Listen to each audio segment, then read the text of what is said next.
तो दोस्तों सेबी की नई रिपोर्ट आ गई है। F&O ट्रेडर्स इस साल भी करीब 91% लॉस में है। 2024-25 में ये नंबर पिछले साल के हिसाब से कम या बढ़ा नहीं है, क्योंकि पिछले साल भी करीब 91% लोगों ने F&O में मार्केट में पैसा खोया था। उससे पिछले साल ये नंबर करीब 89% था। मतलब पिछले 2-3 साल में कुछ खास फर्क नहीं आया है as far as loss making in option trading is concerned.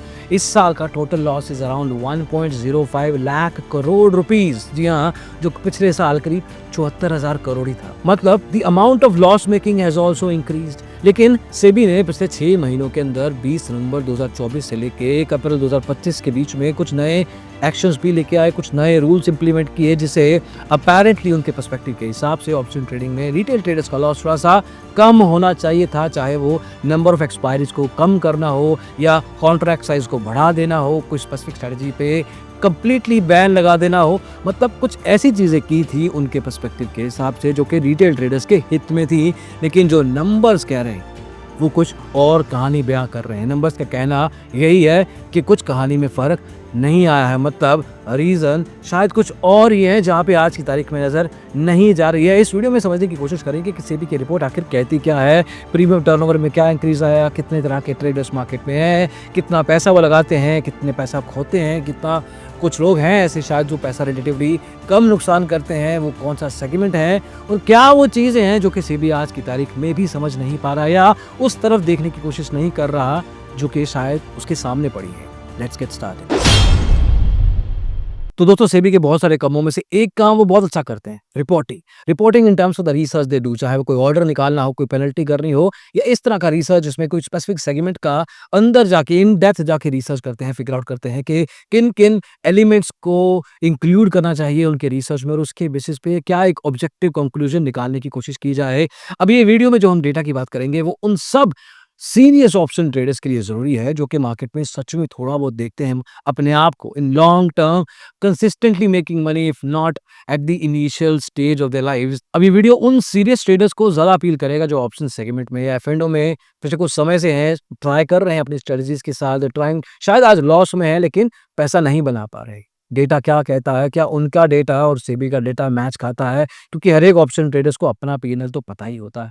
क्या वो सेबी के डेटा के हिसाब से वहीं फंसे हुए हैं, उतने ही लॉस में हैं, या उनकी खुद की कहानी कुछ बदल रही है? अभी रिपोर्ट साफ साफ कहती है कि जो ये डेटा एनालाइज किया गया है दिसंबर 2024 से लेके मई 2025 के बीच में है, और इसका एक मेजर रीजन ये है कि सेबी का जो भी चेंजेस आए थे वो नवंबर से आने शुरू हुए थे। जैसे कि 20 नवंबर को number of expiry, weekly expiries को कम कर दिया गया था। 2 जनवरी को आपका कॉन्ट्रैक्ट साइज को बढ़ा दिया गया था ताकि छोटे टिकट के साइज के जो ट्रेडर्स होते हैं वो मार्केट से मूव हो जाएं। अप्रैल 1 आते आते इंट्राडे पोजीशंस की लिमिट को मॉनिटर करना शुरू कर दिया था सेबी। सो दीस चेंजेस वर हैपनिंग व्हाइल, मतलब जो ऑप्शन ट्रेडर पहले भी पैसा लगा रहे थे, इन लिमिट्स के आने के बावजूद वो अपनी ट्रेडिंग जर्नी को कंटिन्यू करना चाहते थे। कुछ लोग ऑब्वियसली छोड़ के फॉरेक्स और क्रिप्टो जैसे अनरेगुलेटेड स्पेस में चले गए, जो कि मेरे हिसाब से बहुत ही ज्यादा गलत मूव है, क्योंकि आए दिन खबर आती रहती है कि कोई एक फलाना एक्सचेंज चला गया, कोई फलाना कंपनी चली गई, भाग गई, कोई पोंजी स्कैम था। कहीं कल को कहीं फंस जाते हो तो उस केस में कोई आपको यूट्यूबर, इंस्टाग्रामर बचाने नहीं आएगा। सबसे पहले इनफैक्ट वो खुद ही भागेगा। खैर, इस रिपोर्ट की बात करते हैं। सबसे पहले नजर डालेंगे इक्विटी डेरिवेटिव और कैपिटल, मतलब कैश मार्केट में कितना फर्क आ रहा है पिछले 4-5 साल के अंदर। जो नॉर्मल ट्रेडर्स हैं जो मार्केट में पैसा लगा रहे हैं, are they shifting towards capital market? थोड़ा बहुत इंटरेस्ट वहां इंक्रीज हो रहा है, या ऑप्शन ट्रेडिंग की तरफ अंधाधुंध पैसा लगाया जा रहा है? फॉर एग्जाम्पल 2020 में 92,000 करोड़ रुपए का टर्नओवर हुआ करता था, प्रीमियम टर्नओवर, जो कि आज की तारीख में 2,83,000 करोड़ रुपए है। इन F&O मतलब पिछले 3 सालों के अंदर ये नंबर ऑलमोस्ट 3 गुना हो चुका है। कैपिटल मार्केट्स में अगर आप कैश मार्केट पे ध्यान देंगे तो that is also the similar story. 40,000 crore रुपए 2020 में हुआ करता था, आज की तारीख में 1,20,000 करोड़ है। अच्छी बात यह है कि cash market is also catching up at the same pace, at least percentage level पे, जैसे कि ऑप्शन ट्रेडिंग में हो रहा है। अब इससे क्या समझ सकते हैं? इससे एक बात समझ में आती है कि कैश मार्केट में लगाने वाले लोग मार्केट में मौजूद हैं, वो सेगमेंट ड्राई आउट नहीं हुआ है। थैंकफुली रिलेटिवली स्पीकिंग उसमें बहुत कम रिस्क होता है अगर आप उसमें पैसा कैश में, स्टॉक्स में पैसा लगाते हैं as compare to option derivatives, जिसकी ज़्यादातर लोगों को, जैसे कि लॉसेस एंड लेसन्स के कितने ही पॉडकास्ट में हमने देखा है, समझ नहीं होती है। ज़्यादातर लोग ऑप्शन ट्रेडिंग में जो बिना सोच समझ के आते हैं, बिना डायरेक्शन के आते हैं, सिर्फ़ कुछ ख्वाब लेके आते हैं जो कि ख्वाब दिखाए गए हैं, उनको उन्होंने खुद देख लिए हैं। उन ख्वाबों के बेस पे कहीं पे कोई करियर, कोई बिज़नेस नहीं बनता। ख़ैर, अगला डेटा पॉइंट क्या कहता है? देखिए, दिन में कितना पैसा लगाते हैं, एवरेज डेली ट्रेडेड टर्नओवर या वैल्यू उसका क्या है एक इंडिविजुअल ट्रेडर के लिए, इन्वेस्टर के लिए, उस वैल्यू में, मतलब मान लीजिए कि आपके पास 1 लाख रुपए आए और आप 20,000 रुपए लगाते हैं। कई लोग तो ऐसे हैं जो 1 लाख लेके आते हैं और 1 लाख का पूरा लगाते हैं, जो कि एक बहुत बड़ा मिस्टेक है। एनीवे, तो डेली एवरेज ट्रेडेड वैल्यू क्या है? वो जो वैल्यू है वो रिलेटिवली कम हुई है। पहले ये वैल्यू करीब 62,000 रुपए हुआ करती थी, आज की तारीख में 56,000 रुपए हुई है। 11% का डिक्रीज़ है, बहुत बड़ा चेंज नहीं है, लेकिन एक डायरेक्ट सिग्नल मिलता है कि मार्केट में रोज का पैसा लगाना on average level by every trader out there अभी बहुत बड़ा चेंज नहीं है, लेकिन इससे एक छोटा सा सिग्नल जरूर मिलता है कि the amount of money an average trader जो मार्केट में डालता था उसकी थोड़ी कमी आई है। होपफुली वो पैसा या तो कहीं नहीं लग रहा, और लग रहा है तो कैश मार्केट में लग रहा है, कहीं और नहीं जा रहा। अगला जो टेबल है ये काफी इंटरेस्टिंग है, क्योंकि ये आपको बताएगा कि कितने पैसे को लेके लोग मार्केट में एफएनओ ट्रेडिंग करते हैं और उस तरह के पैसे के साथ कितने लोग ट्रेडिंग कर रहे हैं। फॉर एग्जाम्पल, ये कि जो डेटा है ये पिछले साल की रिपोर्ट में भी था, और इस साल कंपैरेटिव एनालिसिस करते हुए पिछले साल का डेटा और इस साल का डेटा दोनों को रखा गया है। फॉर एग्जाम्पल, कोई भी इंसान जो 10,000 या उससे कम की वैल्यू में ट्रेड करते हैं एफएनओ में, ऐसे आज की तारीख में 10,36,412 ट्रेडर्स हैं। पिछले साल ये नंबर 14,82,000 था, मतलब वहां पे डायरेक्ट करीब 30% का गिरावट आया है। मतलब छोटे ट्रेडर्स में, छोटे ट्रेडर्स इन टर्म्स के छोटे कैपिटल के साथ ट्रेड करने वाले एफएनओ ट्रेडर्स वो रिलेटिवली काफी कम हुए हैं। 30% इज अ ह्यूज ड्रॉप, और यही सेम कंटिन्यूएशन पैटर्न आपको 10,000 से 1 लाख के कैपिटल पे मिलता है, वहां पे 22% ड्रॉप आया है। 1 लाख से 10 लाख के कैपिटल के साथ ट्रेड करने वाले लोगों में करीब 24% का ड्रॉप। देखिए, ड्रॉप तो हर एक स्लैब में आया है, लेकिन जितना छोटा स्लैब है उसमें से उतने ज्यादा ट्रेडर्स बाहर निकले हैं, मतलब ऑप्शन ट्रेडिंग करना उन्होंने बंद कर दिया है। वैसे ही 10 लाख के 1 करोड़ के स्लैब में 14%, 1 करोड़ से 10 करोड़ 4%, और 10 करोड़ से ज्यादा पैसा लगाने वाले लोगों में करीब 11% का ड्रॉप आया है। ये थोड़ा आउटलायर है, क्योंकि ओवरऑल पैटर्न में एक कंटिन्यूटी बनी हुई थी, लेकिन जब बहुत बड़ा पैसा इन्वॉल्व हो गया तो उस केस में एक ठीक ठाक percentage of people have stopped FNO trading. अगर इस सारे वैल्यू को टोटल किया जाए तो पिछले साल करीब 84 लाख एफएनओ ट्रेडर थे, और इस साल 2024-25 में ये नंबर 67 लाख रह गया। मतलब 17 लाख लोगों ने एफएनओ ट्रेडिंग छोड़ दी। अब ये छोड़ने का रीजन, इसके बहुत सारे कारण हो सकते हैं, उसमें से एक कारण तो यही है कि जो कॉन्ट्रैक्ट वैल्यू है वो बढ़ा दिया गया था, तो जो छोटे ट्रेडर थे वो ऑटोमेटिकली शिफ्ट आउट हो गए, क्योंकि वो शायद मार्केट को गेमिफिकेशन तरीके से देखते थे, जो कि हमने बहुत सारे वीडियोस में पहले भी बताया है। रिपोर्ट्स भी आई हैं बहुत सारे फाइनेंस हाउसेस की, जिन्होंने गेमिफिकेशन और एफएनओ मार्केट को इक्वल तरीके से रखा है from a research point of view. और इसके अलावा हर एक ऑप्शन ट्रेडर का अपना एक रीजन हो सकता है। पैसा ना होना एक रीजन है, लेकिन उतना सारा पैसा सिर्फ एफएनओ में लगाना ना लगाना एक्चुअली वो भी एक रीजन। लेकिन इन्हीं नंबर्स को थोड़ा और डीप डाइव करके देखें तो पता लगेगा कि सेबी की रिपोर्ट के अनुसार पिछले 4 साल के अंदर ओवरऑल मार्केट में जो पैसा खोने की बात है, ओवरऑल लॉसेज जो हुए हैं, वो लॉसेज बड़े हैं। मतलब 2022 में सारे एफएनओ ट्रेडर्स ने मिलकर नेट नेट करीब 40,000 करोड़ रुपए का नुकसान किया था। एवरेज पीएनएल पर पर्सन जो भी ट्रेडर था उसका एवरेज लॉस करीब 95,000 रुपए हुआ करता था। इस साल वो नंबर 1,10,000 रुपए हो चुका है, लेकिन ओवरऑल लॉस 40,000 करोड़ था 2022 में, इस साल करीब 1,05,000 करोड़ रुपए हो चुका है। दैट tells के losses has quantified to at least 2.5 times, 2.5 Guna losses market में एट ए मॉनेटरी लेवल बढ़ गए हैं। और मैं सिर्फ 2025 के डेटा को ही एनालाइज करूंगा, और सेबी की रिपोर्ट में इसी डेटा को क्वार्टरली लेवल पे सेग्रीगेट किया गया है, मतलब कि हर 3 महीने के अंदर क्या फर्क आया, और लास्ट के 3 महीने के अंदर तो सेबी के सारे एफएनओ के रूल्स भी अप्लाई हो चुके थे। तो उस मुद्दे से देखा जाए तो शायद वहां पे गिरावट जरूर आनी चाहिए।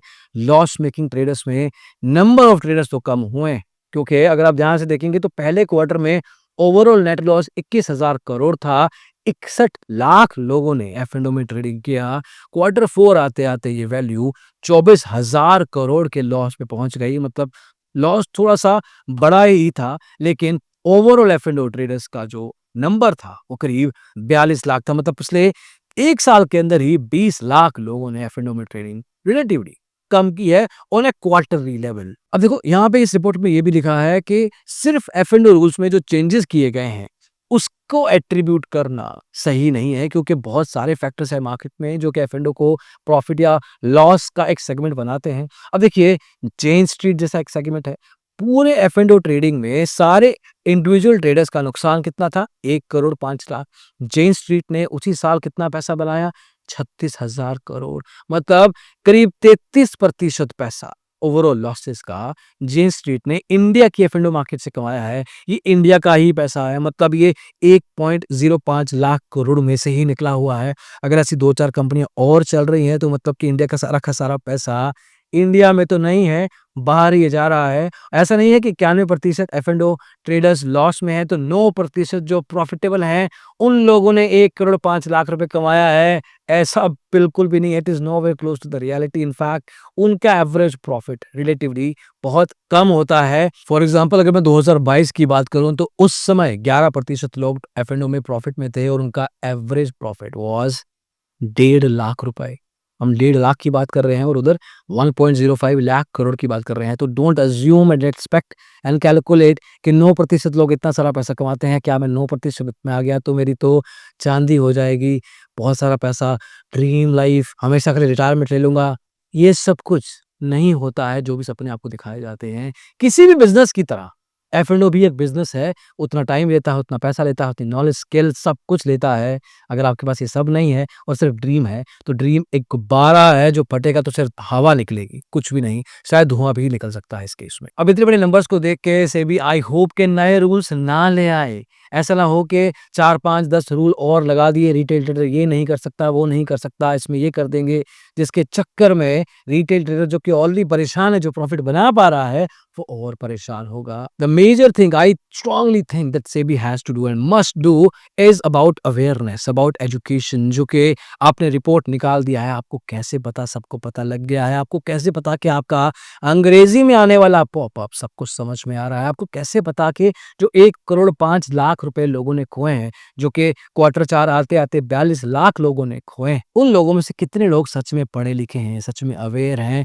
क्या वो आज भी इसको गेम समझते हैं? क्या वो आगे चल के भी इसको गेम समझते रहेंगे? क्या किसी तरीके से you can curb those kind of people rather than नए नए रूल लाके सबको परेशान करना? Awareness and education is one part of SEBI's overall governance, और वो आप जरूर करें, क्योंकि ये रिपोर्ट बहुत बेहतरीन है, बहुत अच्छा काम किया गया है इसमें। But in terms of actionable सिर्फ एक रिटेल ट्रेडर के ऊपर कर्बिंग ना की जाए, और जो बाकी की मार्केट इंटेलिजेंस के साथ जेन स्ट्रीट जैसे इंस्टेंस रियल टाइम में पकड़े जाएं, क्योंकि आपको पता रहता है, आपके पास you have the whole data कि कौन कितना कंपनी कितने पैसे के साथ कौन से सेगमेंट में पैसा बाय सेल पे लगा रही है। This is a real time information जो कि आपके पास एक्सेस होता है। उसके बेस पे आपको शायद 1-1.5 साल के बाद वो एक्शन लेने की जरूरत ना पड़े, बिकॉज ऐसा ना हो कि जो आज कुछ जेन स्ट्रीट जैसे और इंस्टीट्यूशंस कर रही हैं वो आप 1 साल बाद पकड़ें, फिर उनके ऊपर पेनल्टी लगाए, और वो जो रिटेल ट्रेडर का लॉस का पैसा है एज पेनल्टी रख लें। अभी के लिए इस वीडियो में इतना ही। जो भी लोग इस वीडियो को देख रहे हैं, कमेंट्स में जरूर बताइए कि आपको क्या लगता है कि एक्चुअल में क्या स्टेप ऑफ एक्शंस होने चाहिए जिससे एक्चुअल में मार्केट सबके लिए इजी हो, ओपन हो और थोड़ी सी सेंसिबल भी। अगली वीडियो में जल्दी मिलेंगे। इसको देखने के लिए बहुत बहुत शुक्रिया।